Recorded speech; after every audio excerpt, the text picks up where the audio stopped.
Welcome back. This is part 2 of the interview with Sunshine. In this next part of the show, Tom and Liam will be sharing with us their inspiration and the songwriting process to our listeners at home. So, take it away, chaps. Oh, yeah. Wait, no, say that again. Sorry, I was totally not with you there. I zoned out there. I did. Yeah, inspiration. Oh, Inspiration. In terms of songs. Well, at the moment, it's pretty much Liam that writes all the songs, so. Yeah, I mean, it's I've never sat down and thought, let's write a song. It's not, I can't allocate time to it. It doesn't really work like that. It's more of a wait for it all to just flood out. Not like in a burst of emotion or anything. Not weird like that. Just, you can take the smallest things, to do it one Yuletide we're doing later was just because it was Christmas time, really, and it was just, that was it. But you don't know, then it becomes something different as you're halfway through it and you can have another idea. Yeah. And so the process is basically, I just sit at home with the guitar and then we just pad them out together. Yeah. Just have a basic idea of where it should go. Then we can the rest is open. Stuff. Yeah, just sometimes we take them in to rehearsals quite fractured, in pieces, and it's like mashing just bits together, and yeah, it's just experimenting with different riffs, sounds, and timing and stuff like that. I mean, we stick to pretty much the lyrics you wrote at home, don't we? Yeah. We base them on your lyrics, but then the music's kind of changes a lot. It changes a lot, yeah.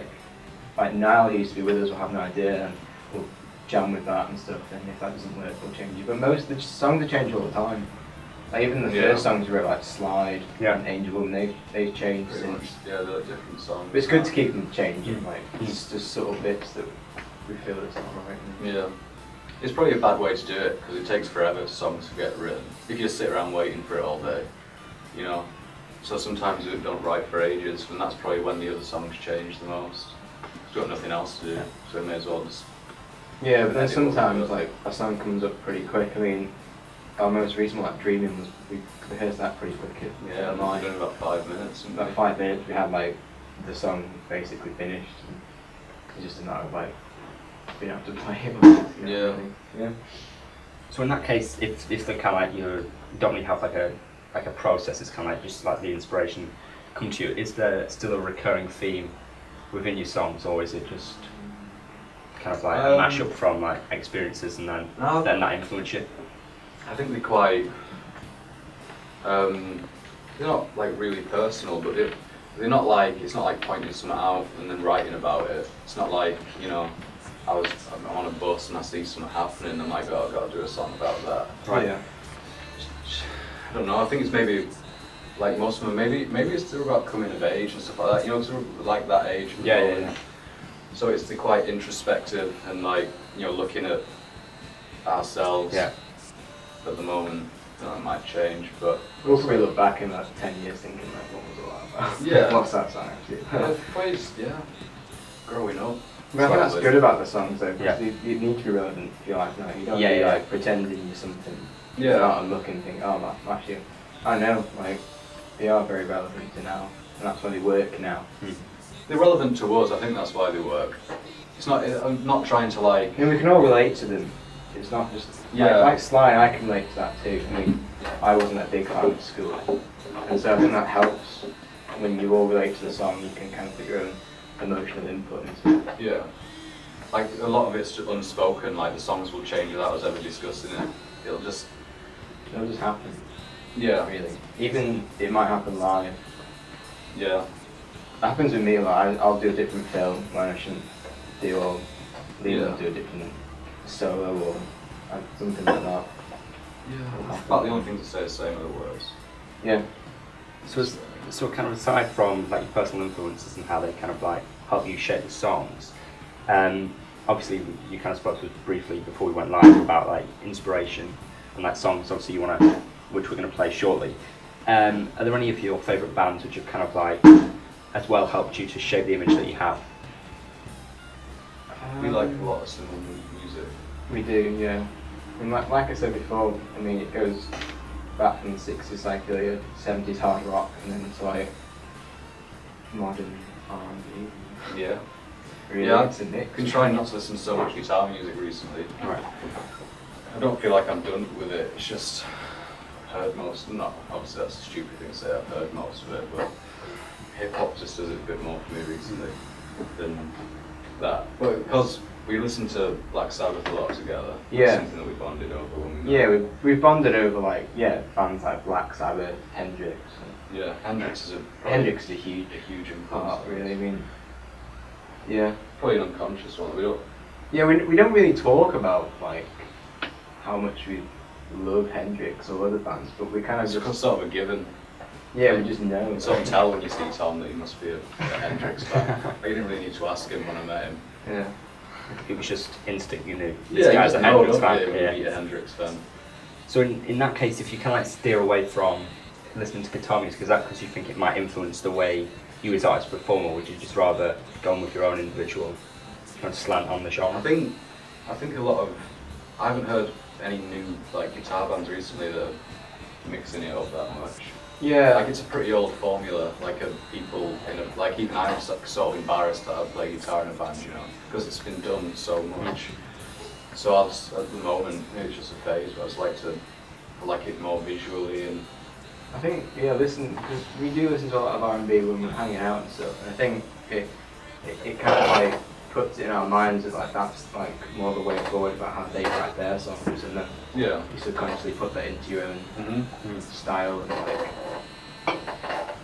because like it's more like I'd say dancey, if that's the right word, but like it's more groovy, and then we sometimes put that into our newer songs. Yeah. I'd say. Yeah. Yeah. Good. There we go. Yeah. There we go. In that case, this isn't one of the questions we've got listed, so it's one you're going to have to think of. Not quickly, you can take your time. Talking of music then, what are your top three favourite songs at the moment? Or At the moment. yeah, Wow. and maybe individual reasons for why they are, just a few words. Okay. The Art of Storytelling by Outkast is part one. Is probably my favourite at the moment, just because it's if you listen to his words are so fast, but it's such like an intricate story that's being told throughout it. And by rapping it and like having so much many more words in it, it's like you can get so much more across than just like a verse and a chorus. That's one of my favourites. I like to listen to a lot of kind of Tame Impala kind of stuff, and they're in kind of like a scene, like a more modern kind of psychedelic scene at the moment. We're using a lot of like synth-based like sounds, so I'd probably say Tame Impala is definitely a band to listen to at the moment, and they kind of touch on the R&B genre slightly, just the way it's layered over in like say garage band and the chord. It's not live at all, it's just basically one guy layering the drums over and then so I think that's probably fun to listen to. I don't like Tame Impala. I mean Liam doesn't like them, but I just ignore that. That's false. It's like the any others? Do you think of any other tunes? That new Arctic Monkeys album, that was good. AM's excellent. Yeah, It's a very sexy album. Yeah. We like to groove. We like to dance to that a lot. Just the way it sounds and everything about it, it's very classic but also very modern at the same time. It's just a really cool album. It's just cool. That's the one word for it, it's just cool. Yeah. We have a question from Shaunagh Durkin on Twitter. This is, if you could collaborate with any artist or band dead or alive, who would it be and why? Elvis. What about Prince? Or Michael Jackson. No, get me away from Michael. No. Yeah, Prince would be cool. He could teach me a lot. I'd just like to hang out with Prince and pat him on the head. Yeah, Prince is gonna go really. I mean, he's pretty I cool grew up guy. with Prince, man. Not, I didn't actually grow up with Prince. I grew up around his music. Yeah, that's Prince. That's my answer. I'm gonna go still with Elvis. Like I said this one. Favourite Elvis song, just because I'm I know quite a few of his songs. In the Ghetto. Because you just listened to that the past week for no reason. In the ghetto. I probably say Heartbreak Hotel. Yeah, That's Yeah. good one. I dig that one. Yeah, Yeah, that's definitely. Yeah. We also have a shout out, and this is a shout out to you. Oh, this is me. Hi, man. This is me. This is a shout out to you.